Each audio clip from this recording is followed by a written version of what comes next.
जम्मू काश्मीरमध्ये ढगफुटी झाली तर 2 भावांचा यामध्ये मृत्यू झालाय। रामबनमध्ये भूस्खलनानंतर अनेक वाहने आणि घरे सुद्धा ढिगाऱ्याखाली गेल्याचं पाहायला मिळतंय। भूस्खलन झाल्यामुळे जम्मू श्रीनगर राष्ट्रीय महामार्ग हा बंद करण्यात आला। अनेक ठिकाणी वाहतूक खोळंबल्यानं शेकडो वाहनं ही रस्त्यावरच अडकलेली आहेत।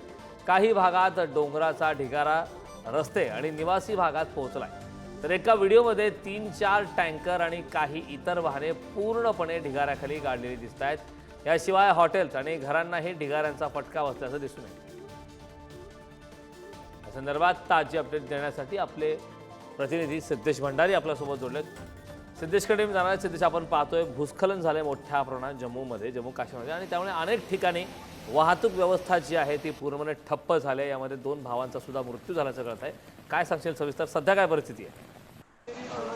गेल्या काही दिवसांपासून जम्मू काश्मीरमध्ये बराच पाऊस पडत होता आणि रविवारी सकाळी रामबन जो जिल्हा आहे त्या त्या रामबन जिल्ह्यामध्ये सेरी बागना या भागामध्ये पावसानंतर झालेल्या या ढगफुटीत एकूण आता 3 जणांचा मृत्यू झाला आहे।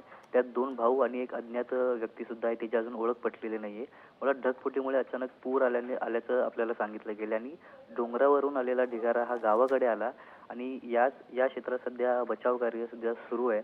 याशिवाय किश्तवार पद्दर रस्ता आहे, म्हणजे किश्तवार पद्दर नावाचा रस्ता आहे या भागामध्ये, तिथे भूस्खलनामुळे बंद करण्यात आला आणि येथे वाहनांची वाहतूक सुद्धा थांबवण्यात आली आहे। हवामान स्वच्छ झाल्यानंतरच महामार्गावरून जो प्रवास आहे तो करण्याचे आवाहन तिकडच्या स्थानिक अधिकाऱ्यांनी केले आणि भूस्खलनाचे काही व्हिडिओ आपल्या समोर आलेत, ज्यामध्ये डोंगरावरनं ढिगारा पडतानाही दिसतो आणि पूर्ण पाणी साचलेला भाग आपण पाहू शकतो। काही भागामध्ये डोंगराचा ढिगारा रस्ते आणि निवासी भागात पोहोचलेत। एका व्हिडिओमध्ये 3-4 टँकरी आणि काही वाहने पूर्णपणे ढिगाऱ्याखाली काढलेली आपल्याला दिसत आहेत। याशिवाय हॉटेल्स आणि घरांनाही ढिगाऱ्याचा फटका बसल्याचा आपण या चित्रामध्ये पाहू शकतो। अगदी सिद्धेश, खूप खूप धन्यवाद या महत्त्वपूर्ण अशा माहितीसाठी।